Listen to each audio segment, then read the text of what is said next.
Aujourd'hui, on brise un mythe sur la fasciathérapie. T'es prêt? Allez, c'est parti. C'est parti. Alors déjà, les fascias, c'est quoi?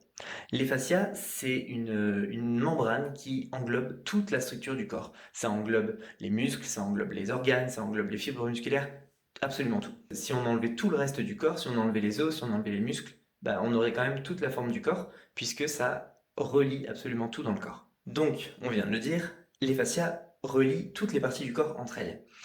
Et en fait, les fascias, ils sont remplis de nerfs. Donc, le rôle du fascia, c'est d'avertir le système nerveux quand il ressent une pression, un étirement, une tension. Son but, c'est de réussir à gérer cette pression-là. Donc, le fascia reçoit une information, un étirement, une tension, une pression, et il va s'adapter. Et comme il est souple, il va s'adapter pour faire avec cette pression et cette tension. Le problème, c'est que si cette tension ou cette pression n'est pas temporaire mais qu'elle est prolongée, eh ben, il va commencer à perdre sa souplesse et il va faire une espèce de bouclier tissulaire. Et il va durcir pour s'adapter encore plus et surtout pour protéger le reste du corps, pour protéger les muscles, pour protéger les organes, etc.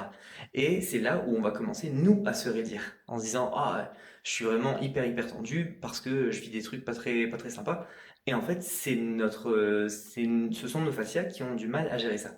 En fait, chaque émotion va s'imprimer dans la trame de ces fascias.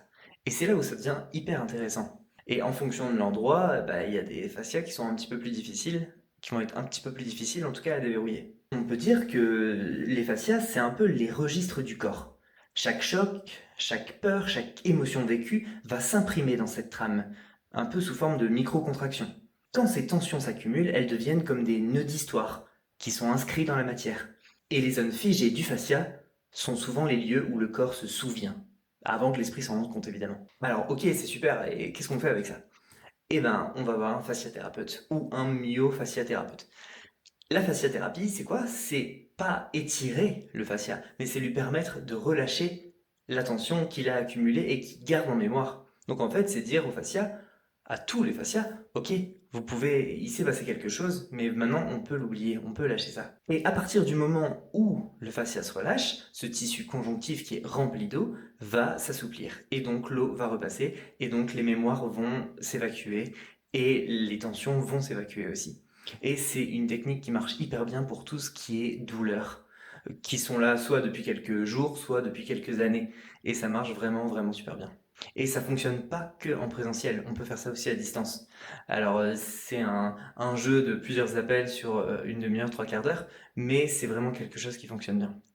Donc si vous voulez vous laisser tenter par cette nouvelle expérience, n'hésitez pas à prendre rendez-vous sur pensée-énergétique.odoo.com et ce sera avec plaisir de pouvoir vous permettre de découvrir cette nouvelle technique.